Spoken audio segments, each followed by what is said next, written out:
sucks. Yeah. All right. So we're going to get going here. You're going to see about a half of my presentation, maybe not quite a half, maybe 40% of my presentation. And they wouldn't let me speak that long. I figured you'd go to sleep. And so this is about what I showed at the United Nations last year. And I don't know, is it official? Q, where are you at? Q? Q? He ran out the door, maybe. Okay. It's official. I think I'm speaking again this month there. Just got notice. Okay? So this is great stuff. All right. 90 for life. You know, 60 minerals, 16 vitamins, 12 amino acids, 3 fatty acids. And, you know me. Okay. Now, this is a cover article in Time magazine, taking the pulse of America, and they said the American healthcare system sucks. Okay, and the reason is, of course, the #1 cause of death in America is medical treatments that are agreed upon by the American Medical Association and the FDA. 15 million are killed, injured, and infected each year in America by medical doctors or treatments. 15 million are killed, injured, and infected. How many of you would go to Taco Bell if they would kill, injured, and infect 15 million customers a year? How many of you would fly American Airlines if they killed, injured, and infected 15 million passengers a year? Why do you keep going to them? Okay? The #3 cause of death in America is simple mistakes. The #3 cause of death in America is simple medical mistakes. 251,000 Americans are killed every year by simple mistakes by medical doctors in their office. That's 688 per day. And people get all bent and twisted because some nuts out in the desert kill 3 people and injure 100. And here's one group that kills 688 per day and nobody seems to mind. They don't even get an ocean ticket.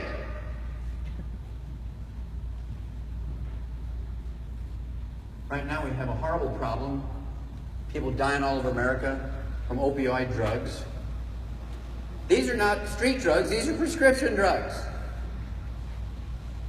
Every doctor who writes a prescription for somebody who then dies of that drug should be put in jail. And then they'll stop prescribing those drugs. They don't need to prescribe those drugs, but the reason why they do it, they know that they're addictive and they want the patient to keep coming back. This is how do you keep your patient coming back? Not by good service and solving their problems. You addict them to one of your drugs that only you can write a prescription for. Raise your hand if you've heard that exercise is good for you. Okay. It's one of the most dangerous voluntary things you can do is to exercise if you're not taking rebound. Yeah. Sudden death from just the deficiency of a single mineral. Hypertrophic cardiomyopathy heart disease causes sudden heart death in 10,000 youngsters every year in America under the age of 20 while they're exercise or training. 10,000 die each year. There's 100,000 who collapse from these heart attacks and they survive, but there's 10,000 who die each year under the age of 20 while they're training or exercising or performing on the court or in the field. The doctors say they die of stress of athletics. Those doctors should go to jail. Ignorance should be a crime. Of course, Theo Ratliff, we're very proud of him because he was the guy that we built Rebound for. Gatorade has 2 nutrients, Powerade has 6 nutrients, Rebound has 100. Yeah. If you love somebody, why would you give them Gatorade with 2? A dog gets 40, for God's sakes. How many of you have ever heard that cholesterol has something to do with cardiovascular disease? You don't raise your hand, you're lying, Tommy. I'm going to ask again. Okay, raise your hand if you have ever heard, whether you believe it or not, if you've ever heard that cholesterol and saturated fat have something to do with cardiovascular disease. Okay, that's better. Not perfect. There's some that still didn't raise their hand there, Sandy. I can see everything. Okay. Well, congestive heart failure is caused by deficiency of a single vitamin. We've known it for 300 years. It was discovered by a Japanese naval surgeon 300 years ago. Congestive heart failure is caused by a deficiency of a single vitamin. Cardiomyopathy heart disease is caused by deficiency of a single mineral. That's the one that I've done 1,700 autopsies on kids under the age of 10 that have died of that disease. Nobody else has ever done that. Nobody understands that disease like I do. Not because I'm smarter than anybody else. I've done more on that disease than anybody else. Ask your doctor if he's done 1,700 autopsies on kids under the age of 10 that have died of cardiomyopathy heart disease. It's a deficiency of a single mineral. Somebody needs to go to jail here. And then there's coronary artery disease. It has nothing to do with cholesterol and saturated fat. Coronary artery disease is actually caused by a attack to the lining of your arteries by inflammation, caused by eating the bad foods, fried foods, processed meats, oils, and gluten. You eat those foods, you're going to get plugged arteries. Not from cholesterol, but your arteries try to protect themselves from the inflammation and plug up your arteries with scar tissue. The plaque is scar tissue, not cholesterol.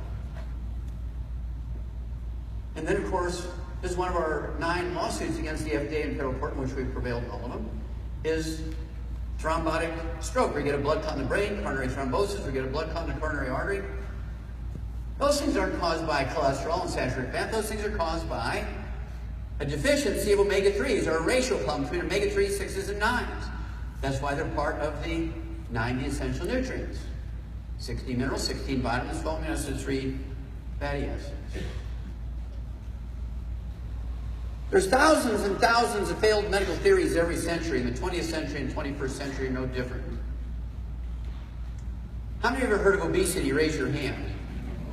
Okay, that's better. Okay. How many of you ever heard the theory that lack of exercise and eating too much is the basic root cause of being overweight and obese? Raise your hand. Would you believe that or not? Raise your hand. Okay. Well, that's a failed theory. We've been following that theory for 125 years, and what did we get for it? We're number 1! We're the number 1 obese nation in the world, following that theory. Okay, so what causes obesity? Obesity is caused by a deficiency of any one of the nutrients in a class of nutrients, any one of those nutrients in that class that are even deficient, not even missing, just deficient, below the optimum amount, you'll begin to gain weight. Now, there's 3 of them in that class. If you're deficient in any one of those, certainly if you're deficient in 2 or all 3 of them, you're going to be the 400, 600, 800, 1,200 pound person. And I deal with hundreds of those types of people every month, and you deal with thousands and thousands and thousands. Thank you. God bless each and every one of you. And I know, stand up if you've lost more than 10 pounds on a Youngevity weight loss program. Stand up. Let's give them a hand, folks. We love you. Tell the story. Get the message out there. Let's save America together.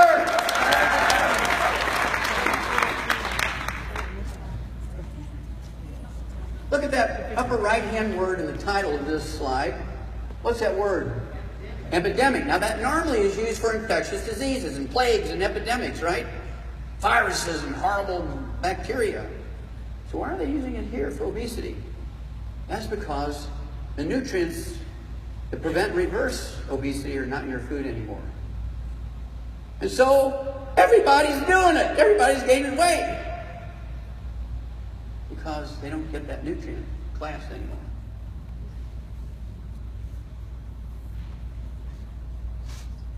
Doctors call this a genetic disease. And of course, they should be held responsible for that. Experts are telling us that 70% of our kids under the age of 12 are overweight, 40% of our kids under the age of 12 are obese. It has nothing to do with lack of exercise or eating too much. It is a deficiency. They can starve themselves, they can exercise and lose 10, 15, 20 pounds. And as soon as they get back up to 500 calories or 1,000 calories, which is a third of what most Americans eat, they gain the weight back because they haven't dealt with the nutritional deficiency piece.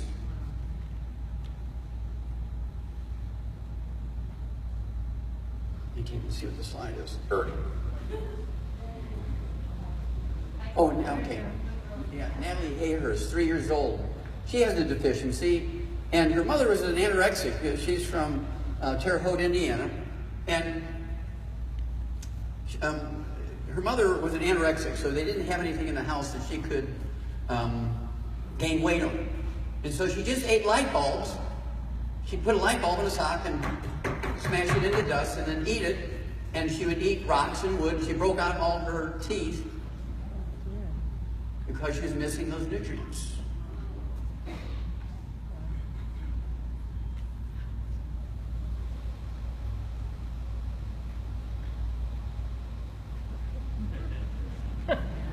Now, the reporter who made that picture, or the editor who made that picture, has it all wrong. It's not the French fries that is going to make that kid be 300 pounds when he's an adult. If he eats 4 of those French fries every day, at that age, he will not live to be 12. He's going to die of cardiovascular disease. He will die of coronary artery disease from the inflammation. It's not an age thing. It has nothing to do with age. Babies are born with coronary artery disease because their mothers eat fried foods all through the pregnancy. Bam! You're dead. This little Japanese boy is 100 pounds overweight. Malabsorption is the important word here. Well, if he's malabsorbing, he's not absorbing. How come he's 100 pounds overweight? Because he's not absorbing the nutrients. He's absorbing calories, which are only 5 or 6 carbons long, very small molecule. He can absorb the calories, but he can't absorb the nutrients. This is a classic example of, yell it out, a what problem? Gluten. Gluten intolerance, you got it. Okay? Because he's got the rosacea on his face. I can tell people 50 rows back in this room that have gluten intolerance. I've been going to the doctor for 40 years. I've had 18 specialists on 17 drugs. But did they tell you I have gluten intolerance? No. They tested me for it and said I wasn't. What they did was do a wheat allergy test. It has nothing to do with the wheat allergy.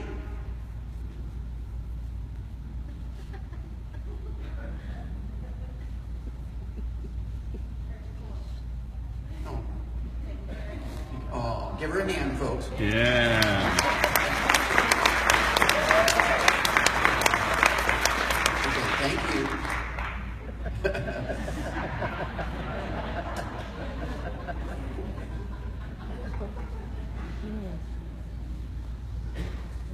Okay, this is Salt Lake City in the 1920s.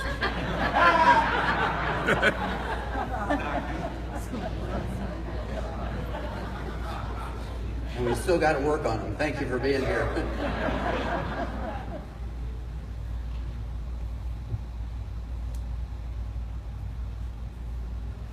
Exercise alone will not make you lose weight and keep it off.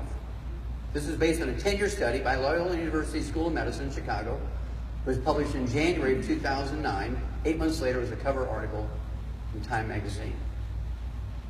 Get over it. You don't need to be a gym rat anymore.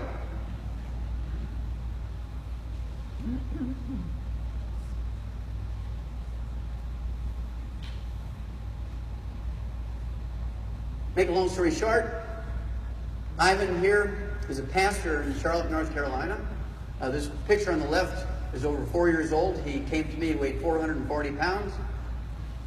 And essentially within 7 months, he dropped down to 165. And the second picture on the right is 3 years later, he's still 165. And I saw him this year in March, and he's still 165 another year later. Huh? We do this for thousands of people every month. Does our program work? Nothing else works like it. It's a nutritional efficiency. Get the book, Hell's Kitchen. It gives you all the details, all the references and research so you can see it. In horses, the behavior is called cribbing. In human beings, the behavior that's caused by these deficiencies is called the munchies. Osteoporosis is not a gender thing or an age thing. Babies are born with osteoporosis. It's called osteomalacia. They're born with osteoporosis. It's osteomalacia. How many ladies have ever heard of Premarin? Raise your hand. Even some guys are raising their hand, right?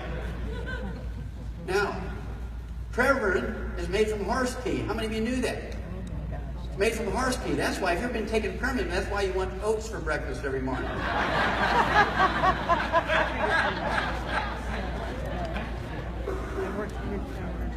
This isn't a gender thing. Men get osteoporosis at an equal rate, but much more severe than women get it. Menopause and lower estrogen levels is not the cause of osteoporosis. It was a false medical theory, but the pharmaceutical companies loved it.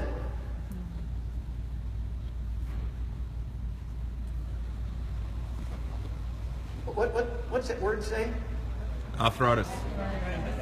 An epidemic of arthritis, because arthritis is caused and osteoporosis is caused and osteomalacia is caused by a deficiency of vitamins and minerals.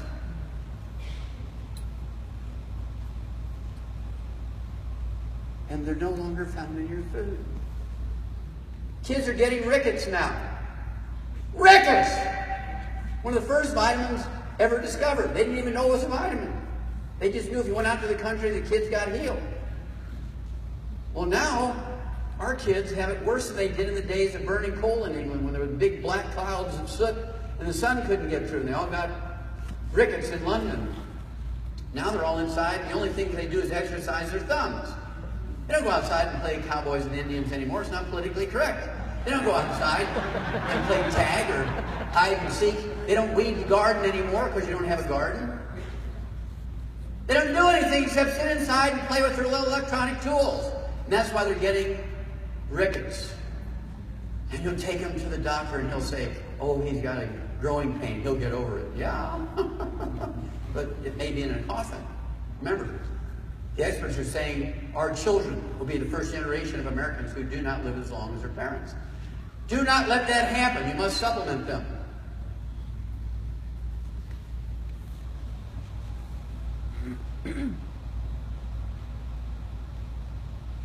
Kidney stones are made from calcium from your bones, not from your diet. When you have kidney stones, and you have high blood calcium, it should be, the top number should be like 8, what if it's 10 or 25?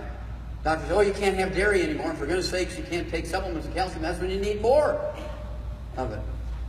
And then your blood calcium comes down. No more kidney stones. You listen to them, you'll have kidney stones every week. And they'll keep referring you to their golf buddy. I mean, to their urologist.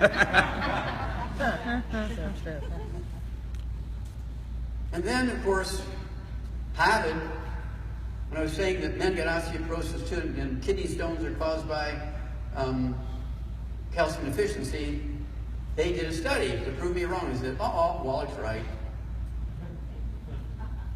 Rebuilt Andy Young's knees, had bone-to-bone arthritis. We were talking about sickle cell anemia and other inborn errors of metabolism that are not genetic, which are thought to be genetic, false theories. Sickle cell anemia is not genetic. It's a simple birth defect caused by mama missing something when the bone marrow is forming in the embryo.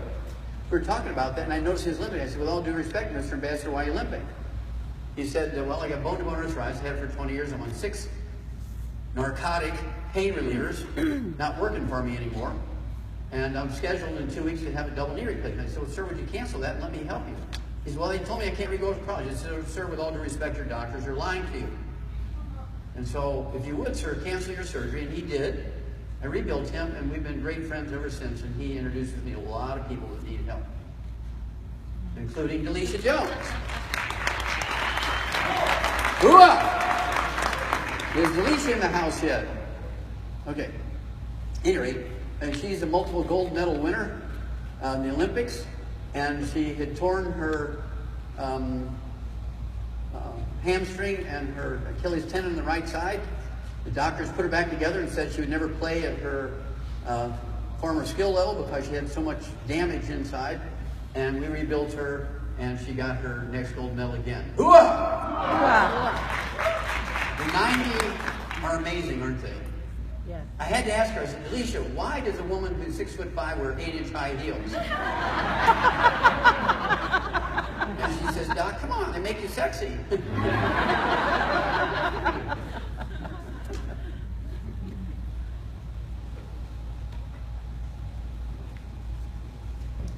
Type 2 diabetes. How many have heard of type 2 diabetes?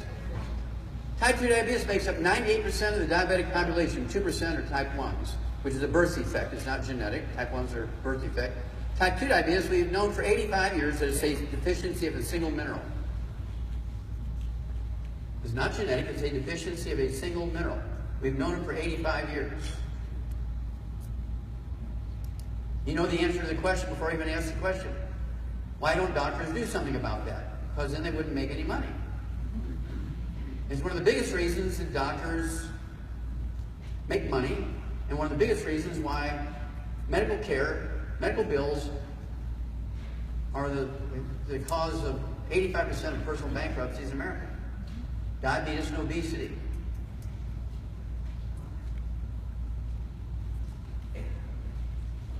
Oh, there's that word again. Oh, you already know the answer before I ask the question. Why is there going to be an epidemic? Because that one mineral is no longer found in your food. We have a new CD coming out here before the end of the year, and the title is "A Stick of Butter a Day Keeps the Doctor Away." So you want to be watching for that one. The Pima Indians fill that yellow patch there, going from up in Arizona down into Mexico. It makes up about 1/3 of the Mexican mainland surface is the range of the Pima Indians.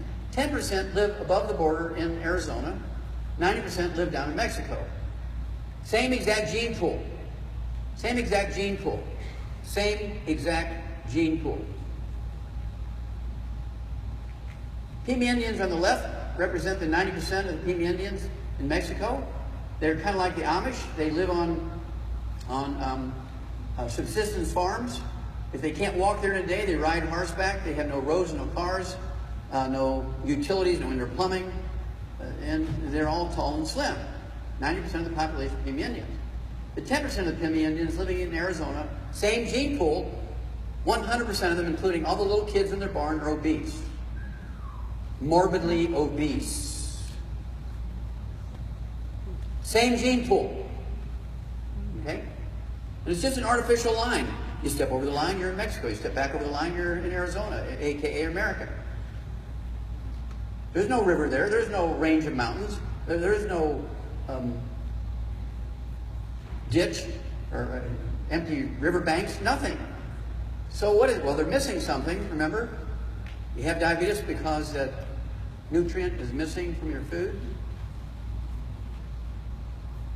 And ones in America, they have all the amenities in America. They all work. Every one of the Pima Indians of working age work at the RV and the motorhome assembly plants in Arizona. They all make a lot of money. They all have, you can see their vans and their pickup trucks and everything. But look at their kids. Their kids are 6, 8, 10 years old. They weigh more than a 200-pound man. These little bitty kids weigh 200 pounds. Now, the Pima Indians in Mexico have the lowest rate of diabetes in the world, 6%. The Pima Indians in America, same gene pool, have the highest rate of diabetes in the world. Whoa! It's not genetic, it's the same gene pool. So why is there such a dramatic difference? Well, they're not getting the nutrients in America that they're getting in Mexico. You'll see why in a moment. This is the world population of type 2 diabetics. There's more type 2 diabetics in the world than our population. We have 310 million people. You do not want to tick off a diabetic because they'll call all the other diabetics and you'll be in trouble. This is from UCLA in March of this year, University of California, Los Angeles. They said 55% of all adults in California are either diabetic or pre-diabetic. If they do not supplement their kids, they will be burying their kids.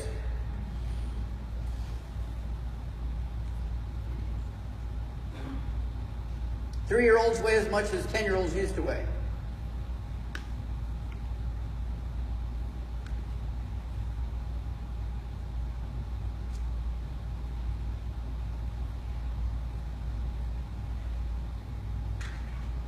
Cancer is self-inflicted, it's not genetic. Cancer is self-inflicted, it's not genetic. Cancer is self-inflicted, it's not genetic. Well, I have 3 generations of the same type of cancer in my family. Well, does everybody in your family smoke? Yeah. Everybody in your family eat fried bacon for breakfast? Yeah, but it's nitrate-free. Yeah. Bam! You're dead. There is no such thing. Read the label on these processed meats that say no nitrates added. And say lie. As soon as I win the lottery, I'm going to assume over it. Okay, because it'll be a big lawsuit. Okay, that's because the second ingredient after the meat is celery. Why do they put celery in processed meats? Because the celery plant without nitrates and for fertilizers is tall. With nitrates, they get 4 times the amount of celery for the same land. And so they searched and found out what foods have the most nitrates in it. And they grind it up and put celery seed flour in your processed meats and say, we add, or no nitrates added. Liar, liar, pants on fire. Wow. You can read these headlines.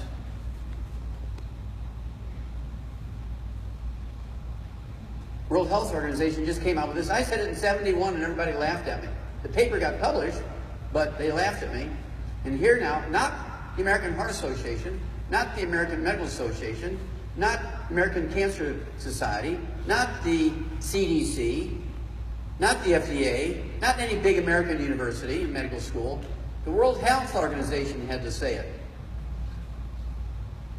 Eating 1 serving of processed meat a day, whether it's ham salad sandwiches, or bacon for breakfast, or sausage for breakfast, anything of that nature, pepperoni pizza, 1 serving a day gives you the same increased risk of cancer as smoking 2 packs of cigarettes a day. If you smoke cigarettes or cigars or chew tobacco and eat these kind of things, you're going to get cancer. It's predictable as gravity. Meat does not cause cancer. It's processed meats that cause cancer. In fact, the top 20 longevity cultures on Earth in the blue zones, according to the National Geographic, are all heavy meat eaters. There's no vegetarians or vegans in the bunch. They eat the vegans and vegetarians. They do, Margie, come on. They eat them. They're animals, of course. They're vegetarian animals and vegan animals. See, you gotta stay with me, kid. She was horrified. No, they're not cannibals. Get rid of that theory.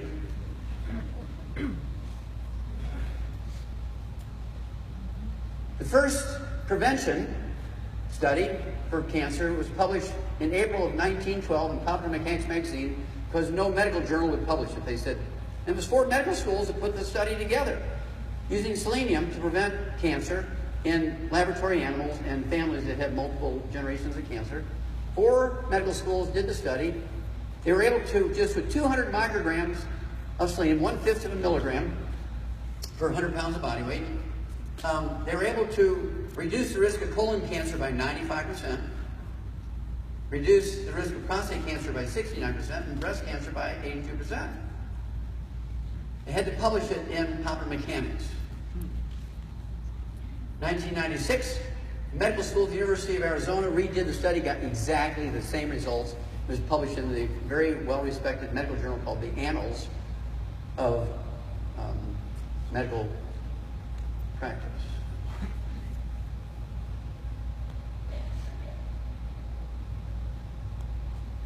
This was a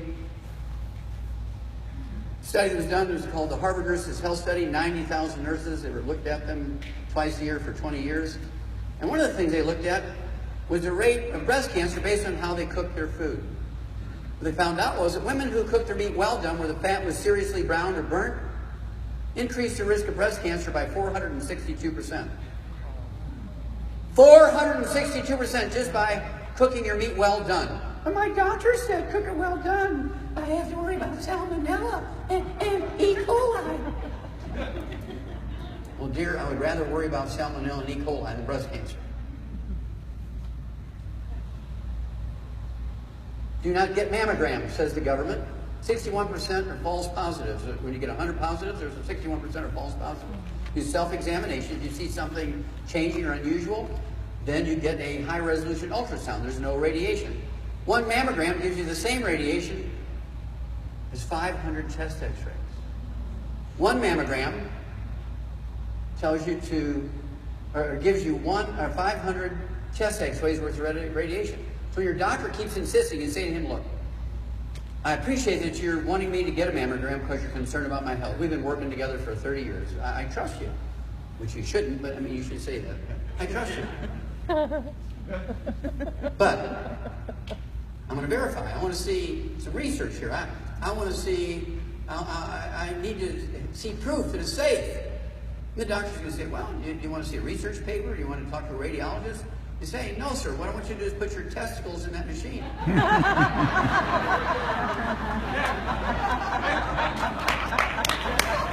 Yeah.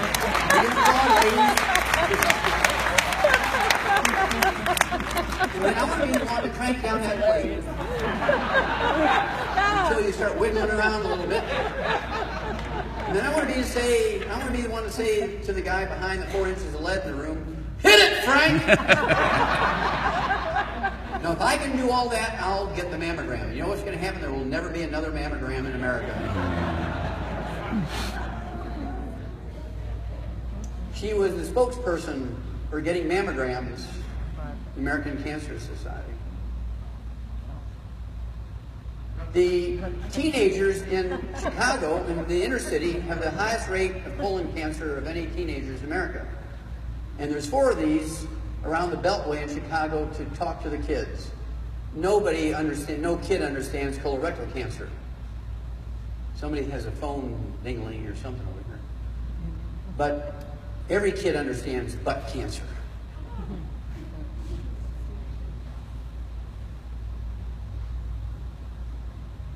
Dementia. Anybody remember that one?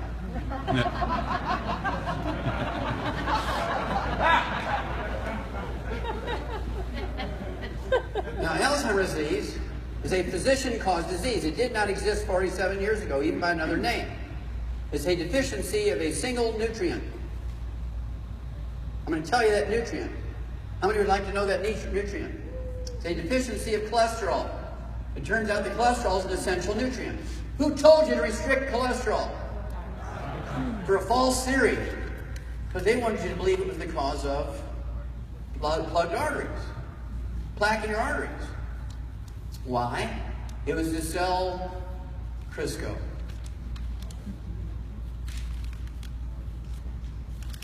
Judy, you're playing with your drinking bottle. Stop it. Okay. And Alzheimer's disease is preventable, 100%, and reversible, 100%. But not with Alzheimer's drugs or an IV in a G-tube in a nursing home.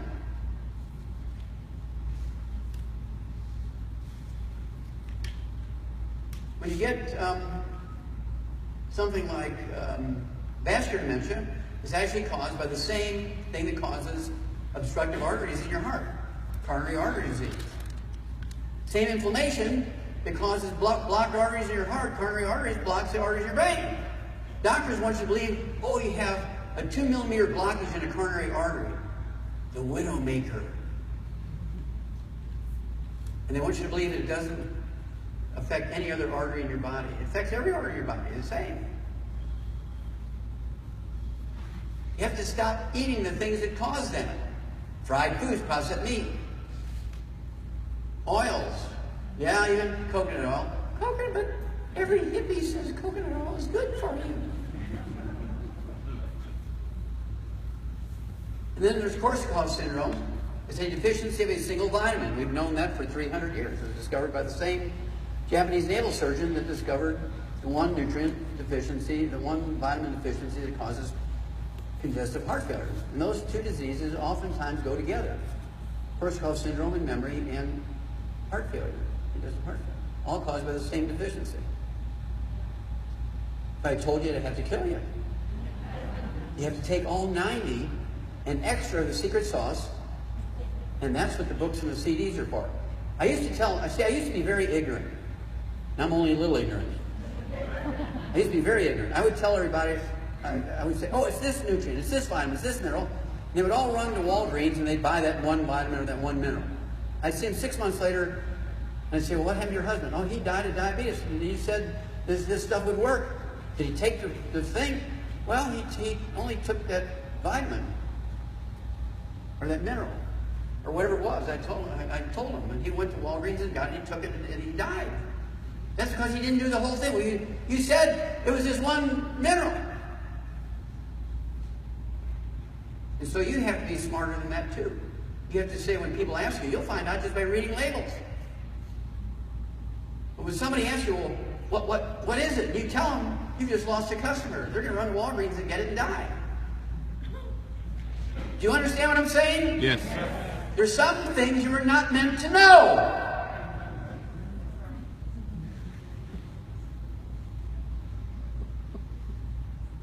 All of these are preventable. All of these are reversible. She said just a couple of months ago that Alzheimer's disease is a disease that has no known cause, prevention, or cure. There was a double-blind study, randomized. It was probably the best double-blind randomized study ever done on human beings. There was 5,000 people for 10 years. They all came from the same country. They were the same age. They were the same profession, lived in the same valley, took the same supplement. 2,500 of them took the supplement, and 2,500 took a dummy pill. I mean, it was the most perfect double-blind randomized study in human beings. They were almost like rats, because rats get everything the same. Okay? That's why animals get a better result from studies than humans, because you do a study on 1,000 humans, every one of them has a different diet. There are 1,000 different diets, and so everything's not going to work the same. This was the most perfect study ever done. And on their study, they didn't do it perfectly because they only gave a couple of vitamins. And yet, with these two vitamins, they reduced the rate of Alzheimer's disease in this study, in the study group, by 78%, just with a couple of vitamins. If they'd done the whole thing, the 90 would have been 100%.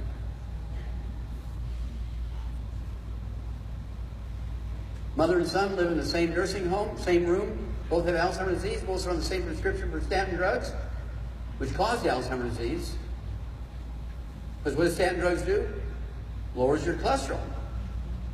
Now you have Alzheimer's disease, and low T, and ED, and I mean, the pharmaceutical companies are going crazy. Testosterone patches, Viagra, Cialis. And people who take Cialis are very dumb. Why? Because they got to be in the same bathtub. You ever see that ad on TV or in the magazines? They're sitting in two different bathtubs on the beach. They don't know anything about the birds and the bees. They got to be in the same bathtub. You know, two slabs of cast iron in between you. There ain't nothing happening, even if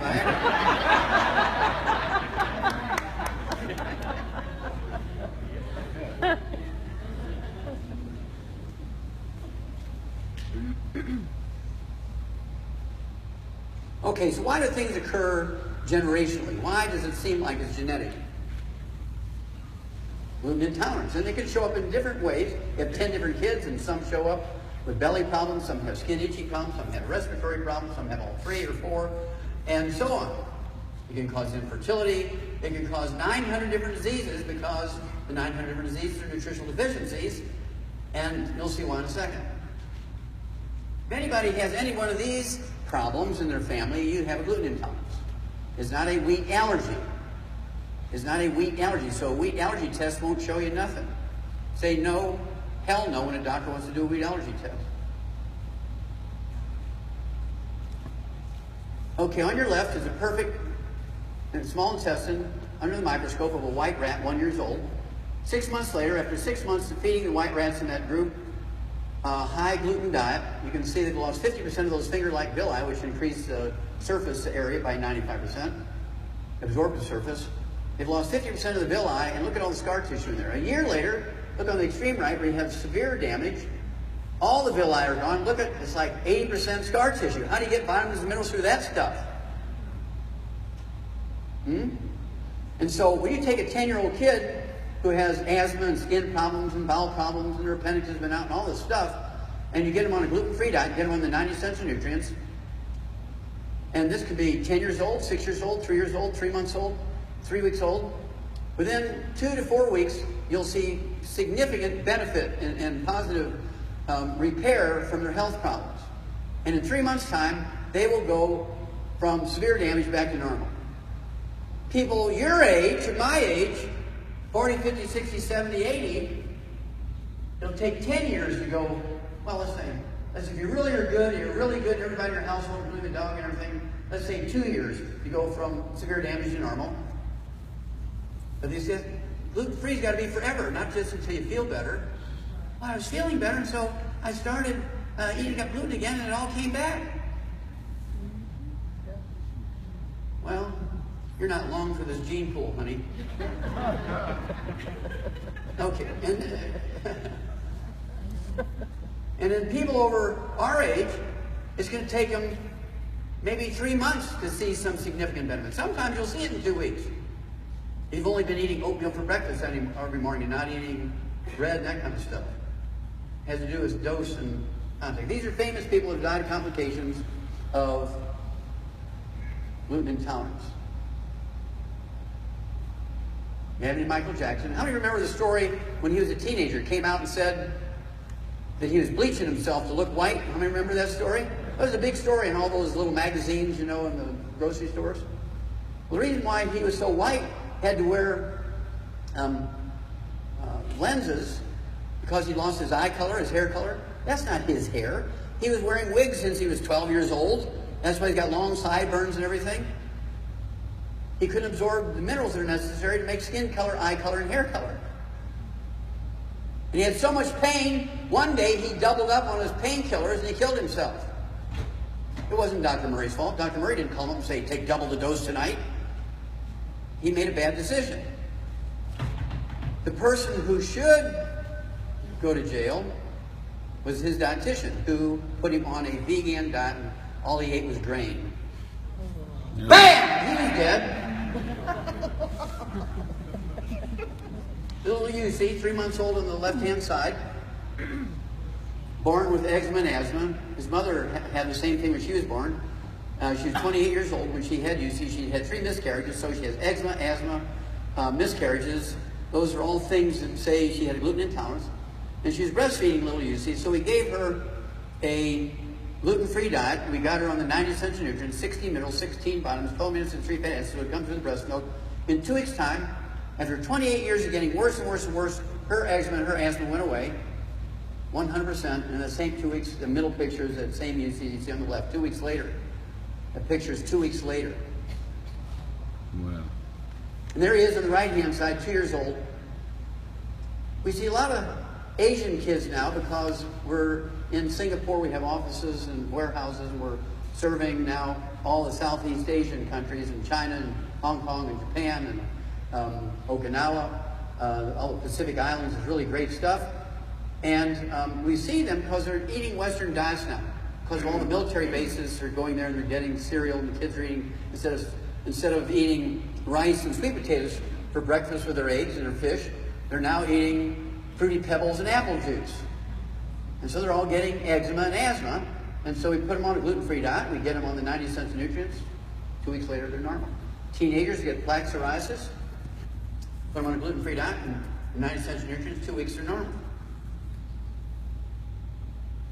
Twins get the same problem. Identical twins. Wow. Now this lady had plaque psoriasis for 23 years. Her dermatologist made $3 million giving her ultraviolet light therapy once a week. If I were her husband, I would have taken my Louisville Slugger and visited that boy and had a come to Jesus meeting with him. And I would have been found guilty of temporary insanity when the jury saw that picture. Goes away in 90 days on gluten-free diet and 90 essential nutrients after 23 years of suffering. Wow.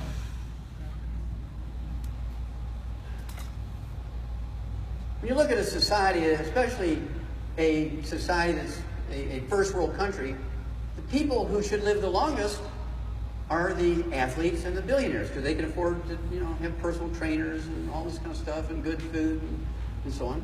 Well, according to Forbes magazine in 2011, the average lifespan of billionaires in America is 66. People living under the bridge live longer than that. Pastors and priests and ministers, their average lifespan is 63. Now wait a minute, didn't God say a man's years shall be 120? Yes. And the people who know the word best, they go to school, they learn it. That's their life teaching it. You have to assume they love God. So why is their average lifespan only 63? And this isn't my work. This is from Georgetown University. 2012 study. And 69% are obese, 64% have high blood pressure. That's because everybody loves them. And after church every Sunday, they give them Kentucky Fried Chicken. Bam! You're dead.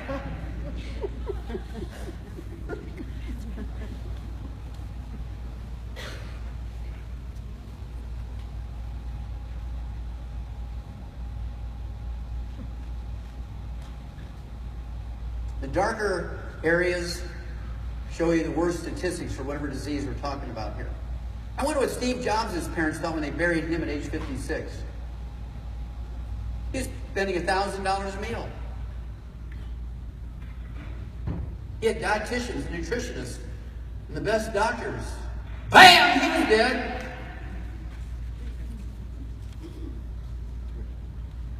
I wonder what Satoru Iwata's parents thought when they buried him at age 55, another billionaire. I wonder what Prince's family thought when they buried him at age 57. Now, see, he died of an overdose of drugs, not street drugs, but prescription drugs, because he had pain in his belly because he had a what? A gluten intolerance, because he was a vegan. So it's his dietitian who should go to jail.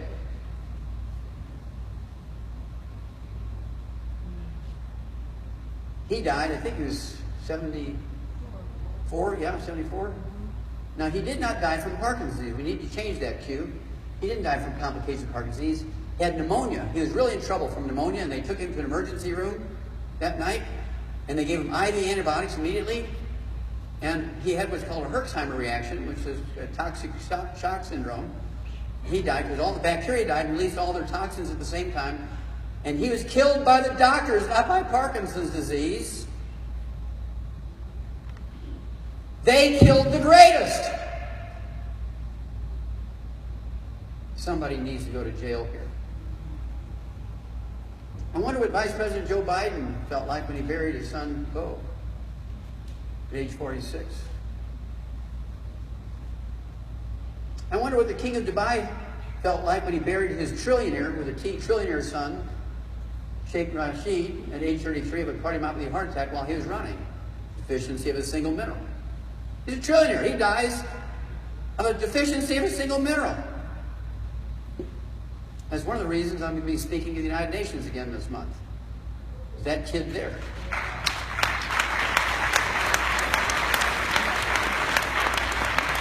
Because the Father said there's not going to be another person in my kingdom die of that deficiency. Awesome.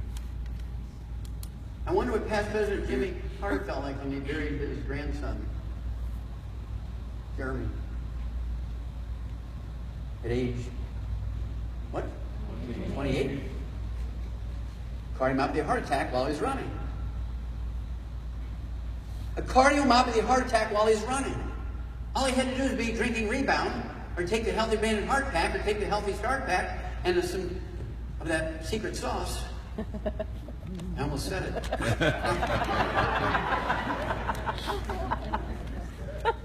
Now, he died of a deficiency of a single mineral, complications of diabetes. Look at all the things he survived. He dies of a deficiency of a single mineral, for goodness sakes. Drummer, he was doing a concert in LA in front of 2,000 people, and he drops dead on the stage. wonderful pastor, Rick Warren, his son committed suicide at age 27. Brain diseases are caused by nutritional deficiencies. ADD, ADHD, autism, anxiety attacks, panic attacks, depression, manic depression, bipolar disease. When you're wearing civilian clothes, when you're wearing a military uniform and have bipolar disease, it's called PTSD. Same disease, just different uniforms, right? And then schizophrenia and psychoses. All of those are caused by nutritional deficiencies, every one of them. And what does a psychologist or psychiatrist do? They give you a drug in which the main side effect is suicide. That's why all our kids are coming back from the war zone with PTSD, which is just a nutritional deficiency, because our government does not give one vitamin or mineral to any of our military personnel. Somebody needs to go to jail. Yeah. Our government does not give our military personnel one vitamin or mineral. Nothing. Not even a multiple. Nothing.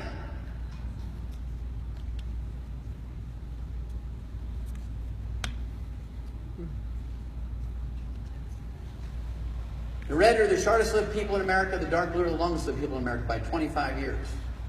No nutrition in the soil, and they're frying everything in the Old South and the Gulf states and the Eastern Seaboard. I mean, just think of all the Bostonians eating their fried oysters.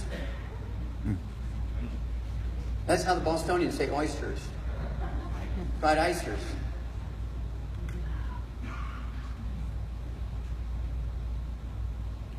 These 4 books will add 25 to 50 healthful years to your family's life.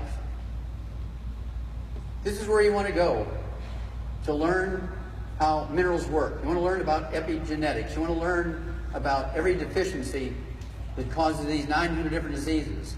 You must become a student of this information if you're going to be a more than successful associate. If you kind of get in your economy, your money, if your check stays about the same within $100 all the time, that means you're the only one working in your group. You understand what I just said? Yeah. You're a one-man band. You're a one-trick pony. Okay? If your check stays the same. You need to get this information out. Why this? Why not let everybody go on the internet and do their own thing? Because then you'll have chaos. You won't have a system.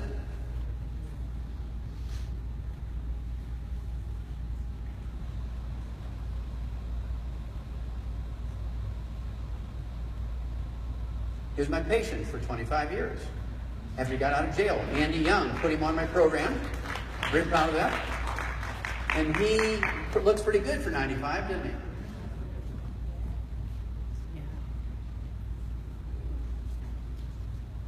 Read the titles on those National Geographics. That was exactly the same issue, May 2013.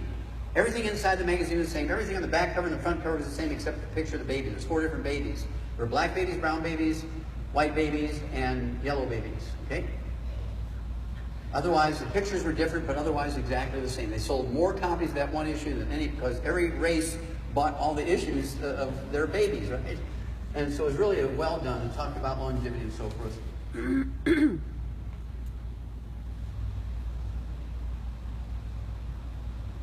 All of the longest lived people on earth live in third world cultures, third world countries. They're not first world countries. They do not have doctors. That's one of the reasons they live so long.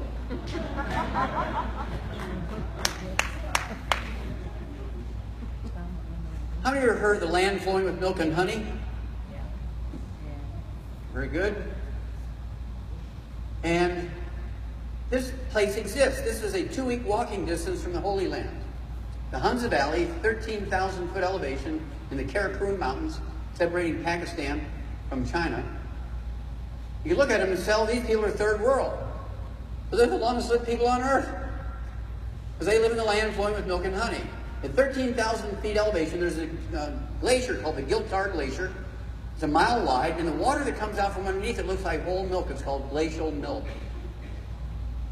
They also have more bees there than any place else on earth, because bees love minerals. There are more species of bees. People go there to study bees. And this is the land flowing with milk and honey. They irrigate with this water. They drink it.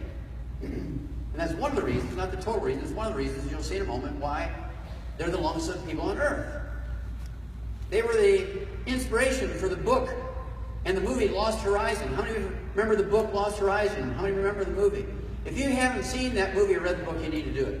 I'm getting chills just thinking about it because they went there to this location to do the filming. And it's one of the first Bible stories. It's really a great movie and a great book. Lost Horizon. They redid it later on in a color version. In Okinawa, everybody did not live a long time. There's only one little valley where they live a long time. Because it's third world. There's no utilities, there's no indoor plumbing, there's nothing there. There's no roads, no cars. They just have a few goats, a few chickens, and they just live in this very, very primitive valley. That's where they live a long time. Every place else has every fried food place you can think of in the cities because our young men and women in the military are there, and they've built all these things. So, oh, there's a McDonald's. Oh, there's a Wendy's. Oh, there's a JJ's, fried fish place. There's Church's Fried Chicken. There's KFC. That's why all of our young military people come home sick. I spent 2 weeks in this valley with this fellow here, Mr. Noguchi.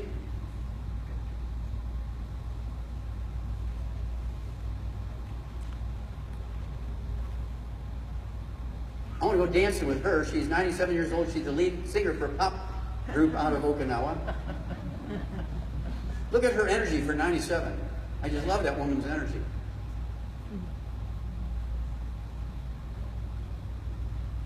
Now, Q, we have to email them again and ask for our proof. We already emailed them once and asked for proof. They haven't sent it. So you can go on blackdoctor.com and read the whole story there. We'll give them the benefit of the doubt until we see that. This fellow is well documented. Dr. Lee, he died at 256. He was born in 1677. He died May 6, 1933. And his obituary in full is in that book, Rare Earths Been Cured, in the New York Times and the London Times. And he lives in the place that has the highest, most dense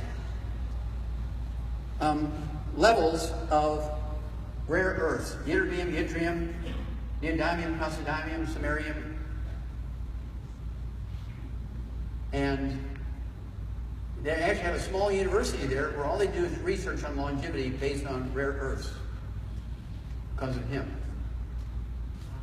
So this is very well documented. Okay, here we go. We're getting serious now. We need 90 essential nutrients, 16 minerals, 16 vitamins, 12 amino acids, 3 fatty acids. And these nutrients are required by your genes, your DNA, and your RNA. How many of you ever heard of the word epigenetics? Okay, that's pretty good. Almost everybody. Very good. And your genes, DNA, RNA, and telomeres require these 90 essential nutrients. If some of them are even reduced a little bit below the amount you need for optimal functioning, you're going to get a problem. You get a symptom. Or maybe a disease. If you're missing one completely, you're going to die. Okay, you can see you could be missing 2 minerals, and you could be missing 3 amino acids, and you could be missing 5 vitamins, and maybe 2 of the fatty acids, or even 1 of the fatty acids, and be in trouble. Because your genes, your DNA, your RNA, and your telomeres require these things every second of every minute of every hour of every day of every week of every month of every year, forever and ever. And particularly the minerals are no longer found in your food. Rebuilt him after he had his heart attack, rebuilt him, and so he's doing action movies again, rebuilt him, so he and his, I'm thinking that is Pat Boone. Yeah, I thought that's who it was. All I can see is I can't see who it is up there. Yeah, Pat Boone rebuilt him, and he's on the road doing gospel singing with his wife. Really great stuff. And Willie's on the road again. Yeah. Because we rebuilt his arthritis hand, so now he can play the guitar himself. He never had to stop singing, but he would sing with his back to the audience, and he made you think he was playing the guitar, but he wasn't. Now he's facing the audience again. in his concert. Okay, is our man here? Not yet, tomorrow. Rebuilt him. He's one of our great speakers. Okay, epigenetics. This is the first experiment ever done in epigenetics. This is the first experiment ever done in epigenetics. That's why myself and another guy by the name of Lipton, like Lipton Tea, from England, the two of us are considered the fathers and our founders of the science of epigenetics. This was published in 1967. Okay? These ducklings, there's 100 of them in these groups. There's 25 in each group, so there's 100 when you take the 4 groups together. They all came from the same hen and the same drake, from the same mother-father, the same summer. It was 1967. We started collecting the fertile eggs in April. By July, we had over 100 fertile eggs in the freezer. It's like they put human frozen embryos in the freezer. You can take them out, thaw them out, and they're viable. And so the mother, father all had the same food. The only genetic differences between these 100 ducklings and the 25 in each group is some were boys, some were girls. Otherwise, the genes are exactly the same. Group number 1 got chopped up iceberg lettuce. Group number 2 got chopped up hydroponically grown barley grass. We harvested the grass off the grain, so they didn't get the grain, they just got the grass. And you can see it's about 15-20% bigger, the one that got the barley grass and the one that got the chopped up iceberg lettuce. And then the one that got the Ralston Purina duck pellets, we got the little ruler on it, you see he's 2 times bigger than the other, maybe even 3 times bigger than the other. Certainly the weight was much heavier. And then you look at what I call the baby Huey group. They got the Ralston Purina duck pellets. They also got the wheat, the barley grass, chopped up barley grass. Which one most met their genetic potential for size? Group number 4. Because it got more nutrition. Not more calories, just more nutrition than any other group in there.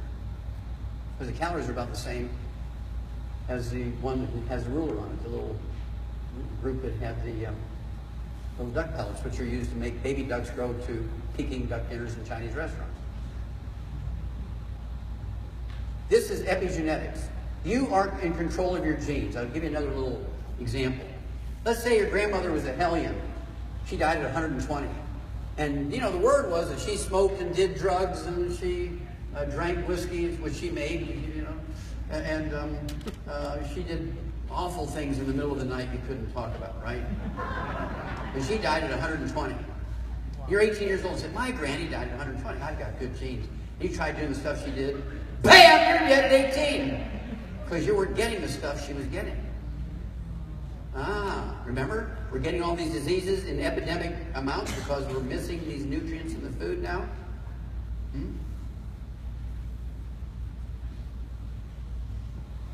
Look at the colors in those birds. What are they doing on that clay bank? They're eating the clay as a source of minerals because, remember Michael Jackson?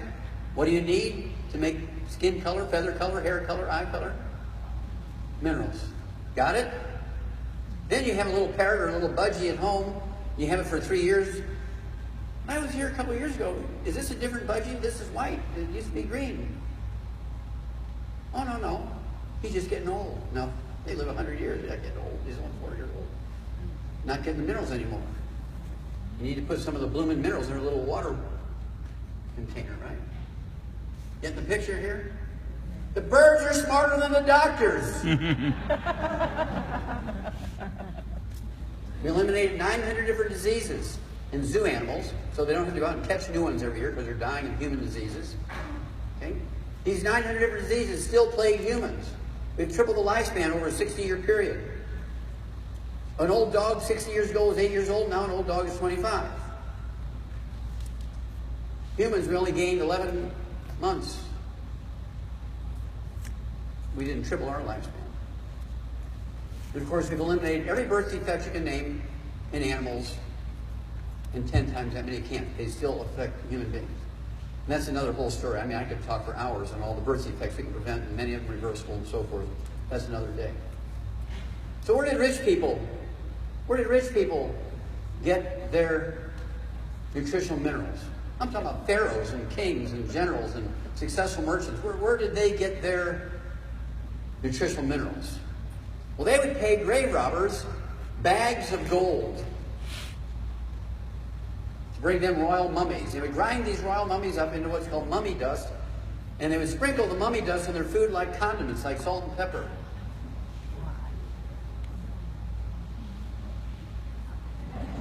She says, really? Well, yeah, really. You ever notice in the pictures, the kings were always big, tall guys, and all their servants were all little, little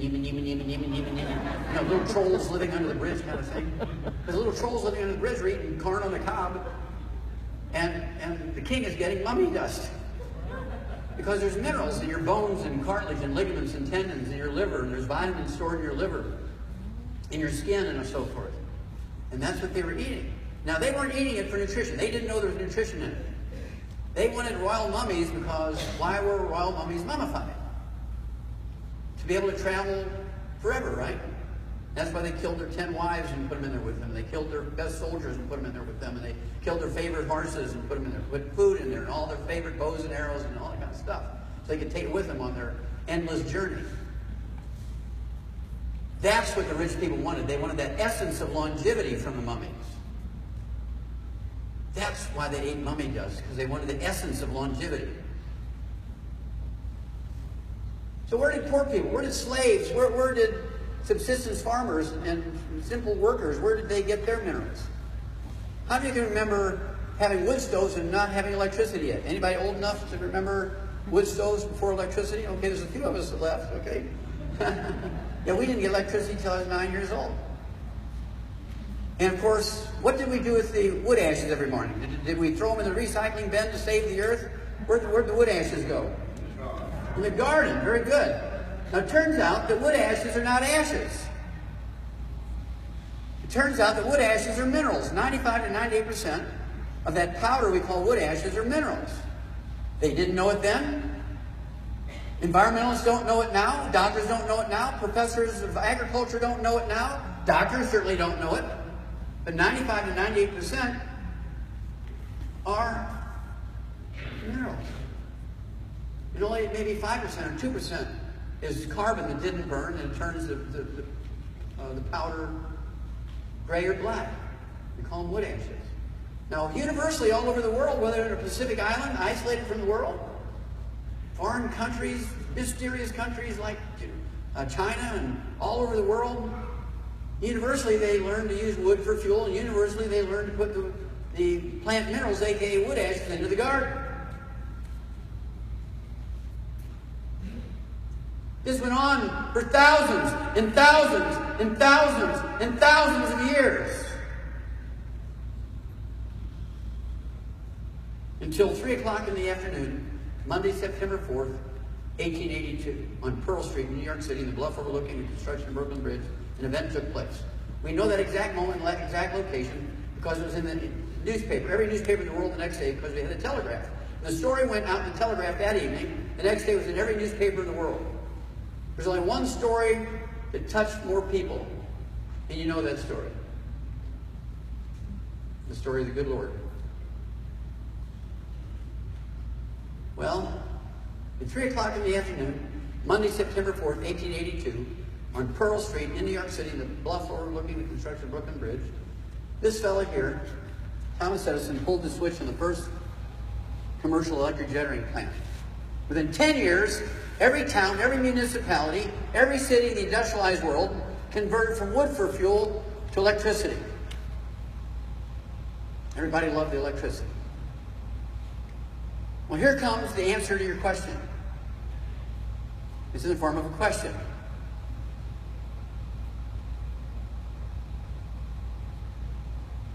How many wood ashes are left over every morning in your home when you fuel it with electricity?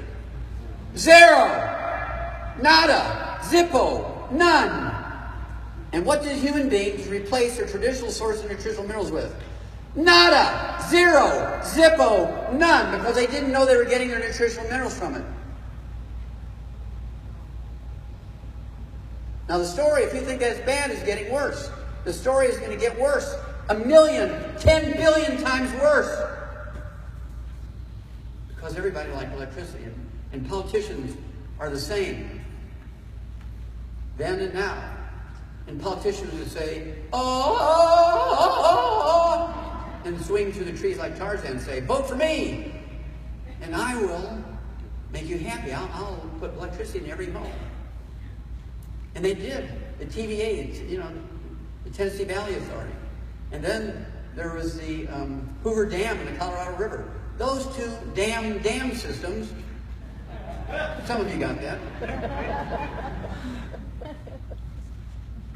electrified more than half the states in America.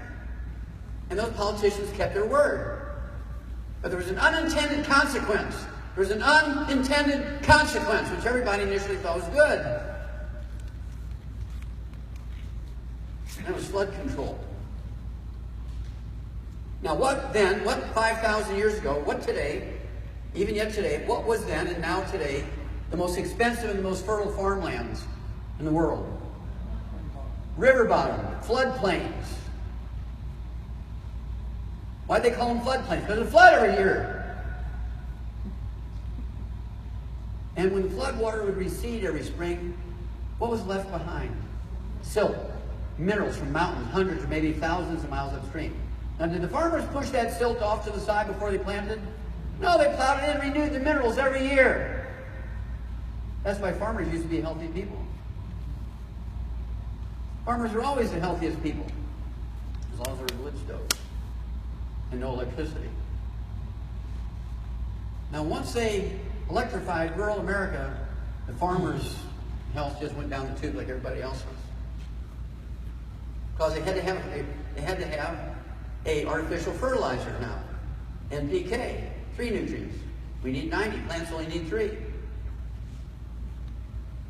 Where are you going to get the other 87 if you don't supplement? Because where did the minerals in the plants originally come from? From the land. They'd suck them up, and the next year it flood, renew. Or you'd throw the wood ashes in the garden and renew it every day. No more wood ashes, no more flooding. How are you getting your minerals? You're not. That's why we're having all these epidemic diseases now. Are you beginning to get the picture? Yes. Okay. Now here's where it gets worse.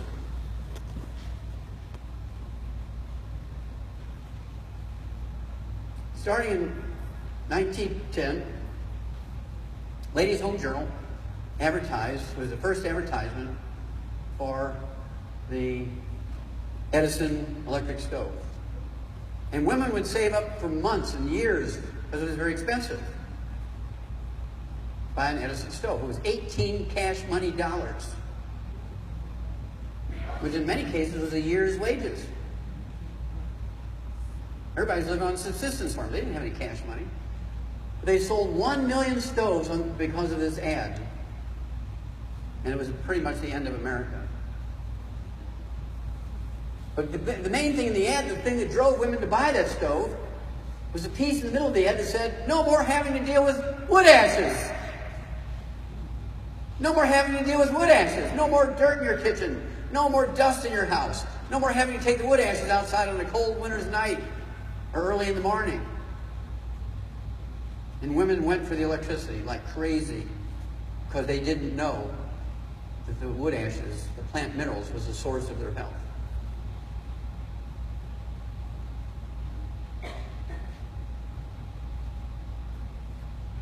There's the floodplains, and here's the terrible result. That number needs to be changed. There's 960,000 hydroelectric plants in the world now. Some rivers have a hydroelectric plant every mile or every 5 miles, because there's a town every 5 miles. And hydroelectricity is cheap because you don't have to burn fuel. It's clean because water turns the turbines and it goes down the tube, right? And so, I think many of you will know the next question and answer. What was the food for the ocean? What fed the ocean since the beginning of time? Silt. The minerals from the mountains coming down the mountains. That's why the deltas were always the most fertile places for fish and shrimp and crabs and all that kind of stuff. It wasn't out in the middle of the ocean where the water's 3 miles deep. That's where the fishing fleet never went. They didn't go there. They went to the delta because that's where all the fish were, eating all the plankton, and the little fish eating the plankton, and the algae, and then the big fish were eating them, and then we caught the big fish. Well, now, how many of you ever heard of farm-raised salmon? That's because it's not worth the diesel to go out and try and catch one fish and come back anymore. The ocean is dead, not from pollution. The ocean is dead, not from pollution. I'm a pollution expert. I wrote the first paper on the mass die-off in America for pollution. Got it published in 1961. I was only 21 years old. I wrote the first paper on a mass die-off from pollution. It's published.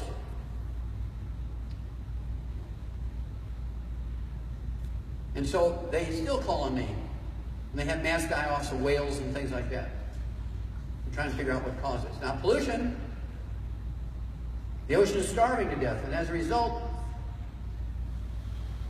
and here's why, as a result, we're getting whole pods, or whole flocks, if you will, for sheep, but pods for whales and dolphins, washing up on the shore all over the world. Starved to death. Starved to death. There's no food in the ocean for them anymore. Now, where in the world used to be the place that everybody was worried about shark attacks? There's always the Great Barrier Reef in Australia. That was the feared place of this great white shark eating people. And really, they only had, because people knew it, they only had 5 shark attacks a year. It was a big hoo-ha. I think people came just to see the danger. They were attracted by the danger. Well, last year was a record for the Great Barrier Reef. There was 18 shark attacks. Now, back during the days of the Beach Boys and the surfing days back in the 60s, 50s and 60s and 70s, there were no reports of shark attacks on the west coast of America. Where there was, especially in the southern part, California, there was no shark attacks around Hawaii. Well, last year we set a record in 2015, 68, or 58, was it 58? Yeah, 58. More than half the entire world's reported shark attacks occurred in America because there's no more food from them. You get in the water, you start wiggling around. Well, there's farm-raised food. Woo! They go eat you.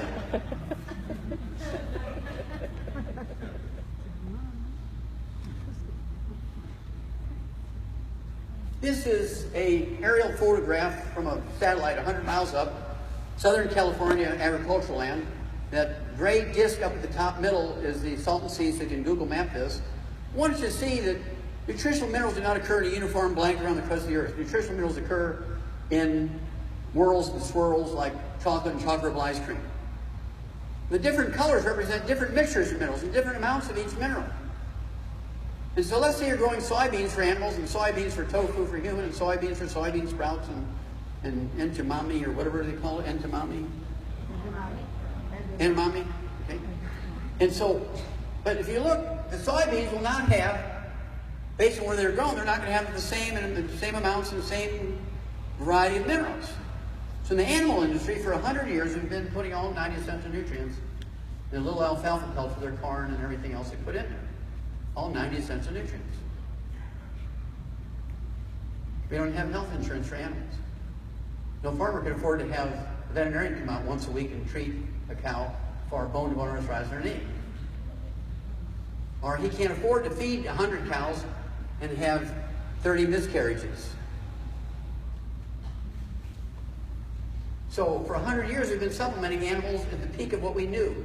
As we knew more new things, we learned new things, we put it in their little alfalfa pellets. In humans, you ask your doctor, I'm watching TV, and everybody says you need to take, you need to take things like, Ensure, and then there's another one out now. What's it called? Boost. That's it, Boost. And they say, complete nutrition is how they advertise it. Have 28 nutrients, 6 minerals. Hello? Complete nutrition, you gotta be kidding me? And they get away with that? Somebody needs to go to jail here? And you ask the doctor, shouldn't I be supplementing? Shouldn't I take a 1 a day or a Centrum Silver or something? Oh no, just eat well and you'll get everything you need. Now, every time a doctor says that, he should be held responsible for the death and disease in that person he said it to. He should be held responsible for it. Now, if you put 1,000 doctors in jail, the others will start talking about nutritional supplementation to kindergarten kids. Okay, and that's the way it should be. So how do we deal with this? Well, when you have a young couple who are dating seriously, they're getting engaged or getting married, don't give them a $500 gift certificate. Don't give them towels with their initials monogrammed on it. Don't give them a set of linens to start their household. You put them on auto ship for 3 months or 6 months or 9 months or a year, whatever you can afford, with a 90 cent nutrients, and then you won't be a grandparent burying your grandbabies. You won't be a grandparent having to deal with a special needs child. Well, mom and dad are out in the islands having a good time because grandma's got to babysit the special needs child. Totally preventable. Why would you accept having a child with special needs and cerebral palsy and Down syndrome and cleft palate and all this stuff when it's totally preventable? We've eliminated it in animals, for goodness sake. Why are we treating animals better than us, ourselves? Because most Americans have put their entire health into the hands of doctors and have no input. They just, whatever the doctor says, I'm going to do. I hear that, I must hear that 1,000,000 times a year.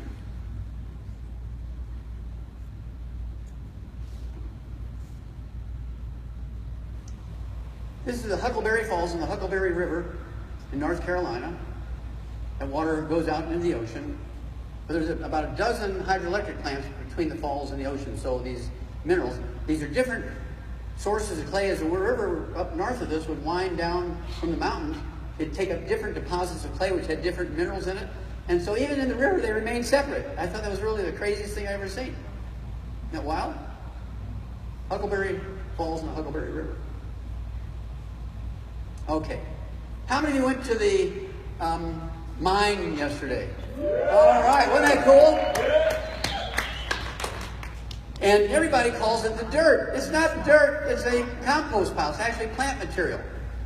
It's 7 different layers. You can actually look and see some of those layers. And some of those layers represent swamps. Some represent coniferous forests, pine trees. Some are from deciduous trees where they drop their leaves. And some are from dry plains. But wait a minute, it's all in the same place. Yeah, because every time there was a global ice age, right, a global freezing or ice age, there was always a global warming. And the glaciers melted.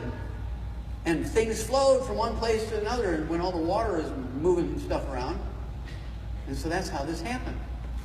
Now I want you to look at this. See that 25-foot thick, they call it sandstone. It's really limestone because it has fossils from the sea of animals and plants. This is the exact same analyses. It has 78 minerals in it.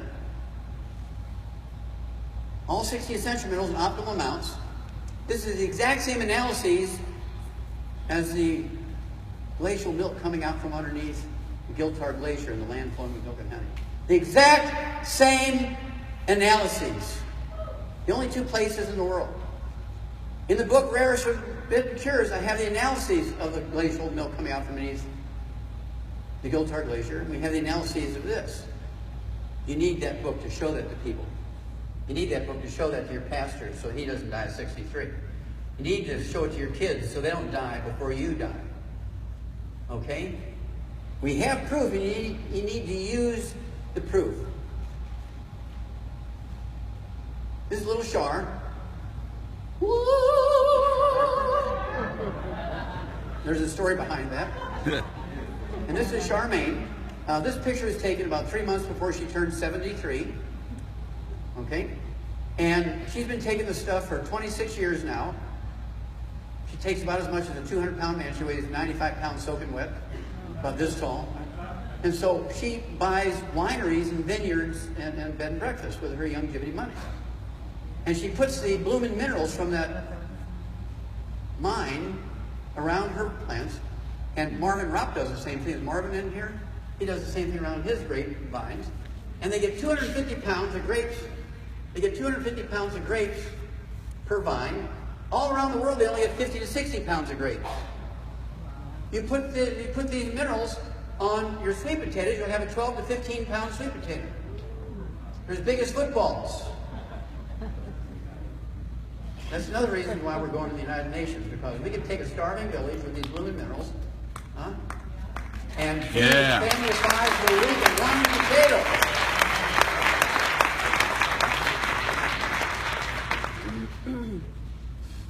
We work with rice and wheat and corn and hay, alfalfa hay. We work with tomatoes, and we work with every fruit you can think of. It grows on trees and berries. Things like strawberries are as big as lemons, and they're red, bright red all the way through. There's none of that white stuff in the middle. Just totally amazing. And some of the research we've done. Let's see here. Okay, in 1936, U.S. Senate document 264. Even scientists knew that our soils were deficient. We got the Dust Bowl, we got the Great Depression, all because our soil was dead. That's when they came out in the 20s with this artificial fertilizer, the NPK, because the soil was dead. But nobody proposed why. They couldn't figure out why. And you ask, even today, you ask an environmentalist or an ecologist, why is it our soils are depleted? And they will always say, all over the world, even professors of agriculture will say, because of bad farming practices. That's not true! Because there's no more wood ashes going into the gardens and no more silt in the floodplains. But what if we rotate the land? Well, how many minerals does that put in it if you rotate the crops? Doesn't do anything. Well, why did it work back in the old days? Because they were putting wood ashes in their gardens 5,000 years ago. Begin to make sense? See, now you're very scary right now. You're not scared, you're very scary. Because you know something your government doesn't know. You know something your doctors don't know. That's why their average lifespan, according to their own survey, is 56. The doctor's average lifespan is 56. That's why only dead doctors don't lie. Yeah! Okay, our baby foods now, and this is one you're very familiar with. This is a lead article in Food Chemistry, which normally every month would look at foods harvested in North America, all over the big cities of North America, Canada, the United States, and Mexico. And they would look at the nutritional value of the food, but they also looked at the pollution load. And that's why I read it every month, because I wrote the first paper in a mass file from pollution. I get called to deal with this a lot of times, so I try to keep up with the pollution thing.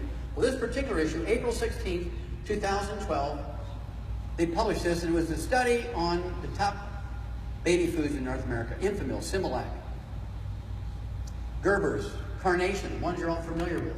They said these baby foods contain less than 20% of the minerals and vitamins necessary for proper development of your children. Less than 20%.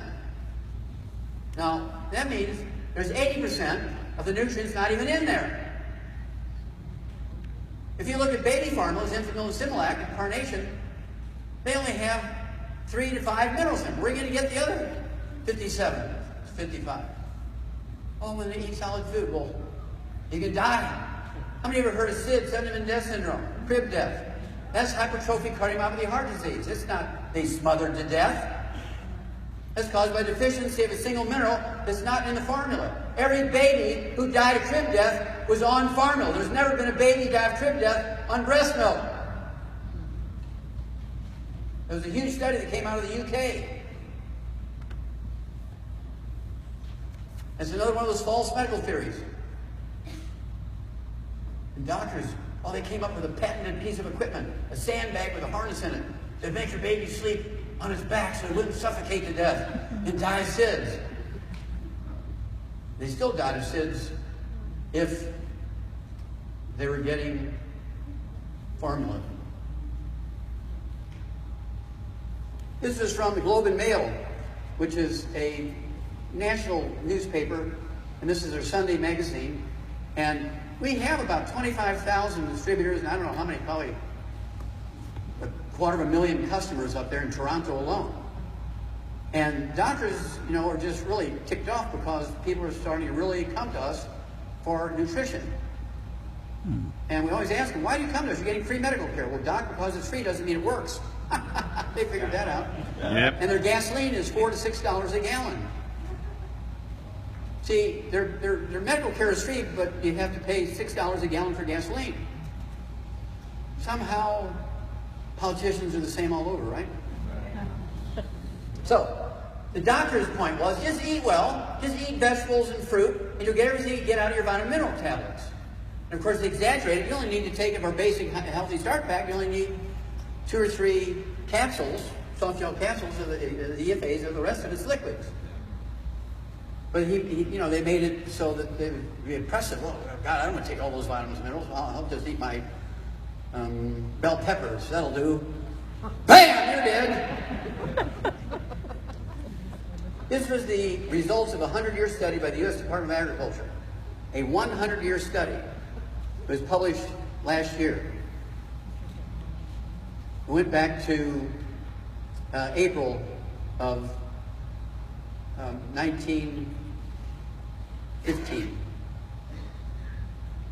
What they said was the same thing about U.S. Senate Document 264. Our farm soils are depleted. They knew that in 1936. And the body of the article and the study, they just said that our soils are depleted as much as 85% of minerals. And that graph is their graph. That's the USDA's graph. That's not mine. And back in 1910, look at the level of minerals in the soil that we were getting our food from. And in 2006, look at the level of minerals in the soil where your babies are getting their food from.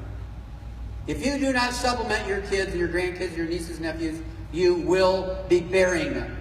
I get the chills every time I have to say that, because for most Americans, that's what's going to happen, because we only represent such a small few. I want you to think of yourself as being sort of Noah A, Noah B, Noah 1. You understand? You're getting the same resistance Noah got. And the results, the tragic results, are going to be the same. The ones who are smart enough or scared enough to do something about it and make sure everybody's getting supplement in their families, their church families, will have great results.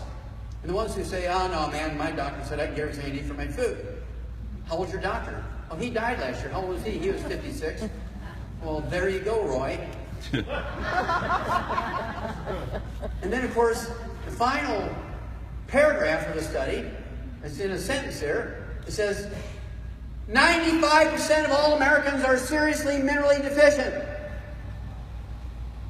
95, that's the USDA, that's not me saying that. That's not Youngevity saying that. That's the USDA saying that. 95% of Americans are minerally deficient. That includes kids and babies and embryos. If you do not supplement your young girls, you're going to be at high risk of having a baby born with some horrible birth defect, or maybe miscarriage.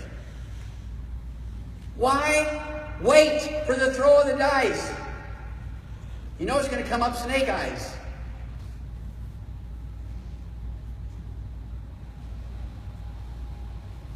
I'm going to go through these quickly and just read the numbers there. And what it shows is different countries around the world and different foods around the world are losing all the minerals out of their soil. Look at the iron one. We get there? Wow.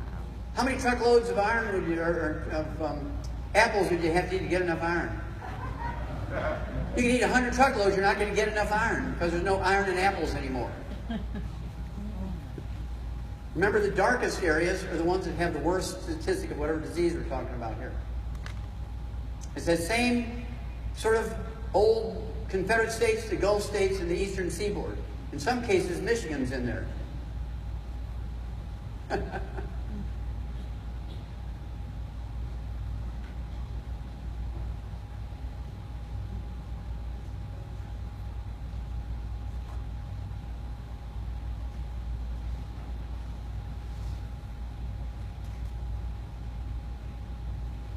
The city that has the sickest population in America by actual statistics, and they have the most doctors and the most hospitals, is Jackson, Mississippi.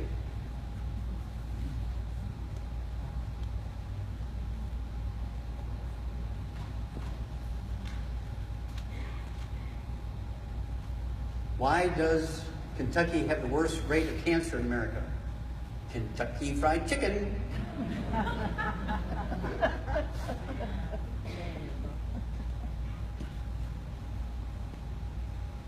Again, the longest lived people are in the dark blue, in the Midwest, the upper Midwest, because they have minerals in their soil still a little bit. They're farmlands, and there's still some people putting wood ashes in their gardens. But you look down the Gulf states, the old Confederate states, they're always the worst of the worst when it comes to statistics, because there's few minerals in the soil, because it rains all the time there. It leaches the minerals out of the soil, what they don't get in, were pulled out by farming.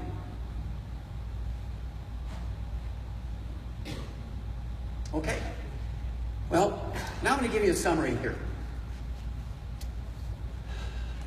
We are in trouble. We are in trouble. 4 words. There is a solution. It's a very economical solution. It's available to everybody. And if you can save your family, if you can save your church family, if you can save some of your workmates, you're not going to be able to save them all, because there's going to be ones who will still believe and love their doctors more than they love God. Okay? And so you're going to have to come to grips with that. You're going to be burying people you love unnecessarily. Well, here's what I would do. When it comes to presents, Christmas, birthdays, they're graduating school, they get an A in class, whenever you're going to give a present, give them some supplements. Little kids, give them Rebound. Give them the little sprinkles from the watermelon sprinkles. Get them going when they're little. Get them on the 90. One healthy start pack will last 3 months for a 30-pound kid. And if you're taking the stuff, the little kid will take it. I like to go to Grandma's because she gives me the stuff. And so you need to have family meetings every week or every month. Well, they live 3 states away. Well, come on. Skype. You can do a telephone conference call. It's cheap. You need to have, this is important. You need to have a family meeting every week. I want to talk to the grandkids. Did you take your stuff? No, Mama didn't give it to me today. And you hear clink, clink, clink, mixing it up in the background, right? But this is what you got to do to make it. Oh, yeah, they're picky eaters. They just won't do it. Well, I have to tell you a story. In 1978, I was a widower. My wife had passed. Beautiful, young, wonderful woman. Had 4 kids. 3 older ones, and the littlest one was, the oldest one I think was 8 years old at the time. The youngest one was 1.5 years. I'd just been fired for discovering the cause, prevention, and cure of cystic fibrosis, because I said it wasn't genetic, and they fired me for it. After it was on 2020, after it was on every newspaper in the world that I'd found the first non-human case of cystic fibrosis. To make a long story short, they had blackballed me, so I couldn't get a job anyplace. They were starving my kids. And so I decided I was going to go, it's a long story, I'm going to give you the short version. Went to school to become a naturopathic physician, become a primary care physician, licensed in Oregon. And I'm teaching to make a living. I'm teaching nutrition and biochemistry in the medical school. I'm a student, so I had to learn stuff and take time. And I had to do the laundry, and I had to do this, and I had to do all that stuff. Take care of the kids and feed the kids. And they objected to everything I fed them. Now, this is a gospel true story. And so after a couple of weeks of that, I said, okay, gang, this is not going to work. I'm going to change the system here. You're going to have to eat what I give you. I don't have time to make, this isn't a restaurant. Okay? I'm not going to make different food for different people. And being a veterinarian, I went, I know what I'm going to do here. So I made each kid a 15-pound meatloaf for each week. And I grind up all the vitamins, minerals, and open up the capsules, and I put the vitamins, minerals, and capsule dust and everything and powders in that meatloaf. And I put eggs in there. And I ground up the carrots and the vegetables and put them in there. And for breakfast every morning, each one would get a 2-inch slice of baked meatloaf with everything in it, kind of like dog food. So So see, nobody can accuse me of mistreating my kids by giving them dog food, so I made my own dog food. And each one got a bottle of Heinz ketchup. I said, you can use that ketchup. You can use the whole bottle if you want to eat for every day. I'll give you a new bottle every day. But guess what you're getting for breakfast every day, gang? You're getting your meatloaf. But it worked. I was at work on time. I was able to do my studying. They got everybody out and dressed. And so I'm giving you some hints here, folks. You're in my house, you're going to eat what I say until you leave my house. You visit my house, you're going to eat what I say. You're not bringing any other food in here because we're gluten-free. Yeah. Okay, even the dog food is gluten-free. Well, I ain't eating the dog food, yeah, but you're not going to feed the dog either. If it's gonna, don't bring me no dog food with gluten in it. And so this is, you have to be obsessive. People say, you're kind of obsessive about this, aren't you? You say, yeah. But 200 years is not enough. We have the capacity, we have the genetic capacity to live well beyond 200. We have many people who come very close without even, they don't even know what the hell they're doing. They're living out these third world cultures, they're living to be 140, 161, that kind of stuff documented. And you can do it too, but you're going to have to be obsessive. That's got to be a priority. Your priority should not be, you know, your golf night or your bowling night, whatever it is. It shouldn't be, listen, we've never missed a home game. That can't be your priority in life. I used to go with Char, we'd go and give talks in Detroit to all these people who worked at Ford back 25 years ago. Oh, Doc, we don't need that stuff. We get paid really well. We get paid, you know, I get paid $2,500 a week. That's what they would tell me. And I get the best food. And are most of those people still alive, Charmaine? They're all dead. And they were broke financially before they were dead. Because they had big medical bills. Remember, 85% of personal bankruptcy in America is due to medical bills. So, we have all these wonderful products. We have thousands of products, thousands. We bring in these wonderful new companies, and there's 5 new companies we're going to talk about today and tomorrow that have been brought in, these wonderful companies. You'll be able to see some of these products you'll be able to get here. I'm so excited about them. And they just make our reach bigger and bigger and bigger. Remember, my goal is for Youngevity and you to be a Youngevity representative, to be like a Amazon of health. Lowe's and Home Depot. Why is there a Lowe's and Home Depot? Because people got tired of workmen making mistakes. Or maybe they wanted to save some money. And so they would do their own maintenance and do their own repairs and do their own remodeling. So there had to be a place where they could get the stuff, if you will, you know, the parts and the tools and brick and mortar and all that kind of stuff. Same thing is true with, let's see here, AutoZone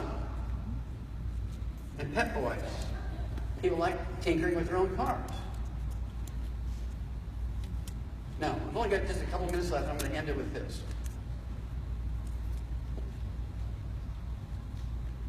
When anybody says to you, I want you to listen to this. When anybody says to you, look, I eat well, I take a multiple, I'm good.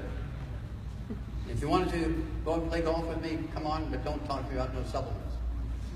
Say, okay, I just want one last thing. Could we give me one last 3 minutes to talk to you? Okay, you got 3 minutes.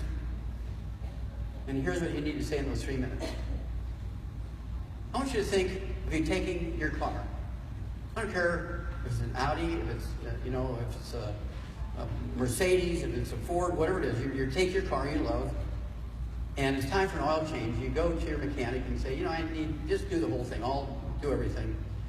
And he says, well, I can save you some money. Well, tell me how you can save me some money. It's easy to be done. 3,000 miles, I need the oil change, and I need, the transmission, fluid, and all that kind of stuff. I need the coolant for the radiator. Yeah, but I can save you some money. Okay. How can you save me some money? I've got this drum of dirt from Texas back here. If I put 6 quarts of dirt from Texas in your car, instead of 6 quarts of oil, it's going to cost you $1.50. There's bound to be some oil in that dirt from Texas because everybody knows there's lots of oil in Texas. So when some hippie tells you, oh, just eat all the broccoli and you'll get all the calcium you need. Eat all the asparagus and you'll get all the selenium you need. Bam, you're dead. God loves you, God bless you, and thank you very much. Yeah.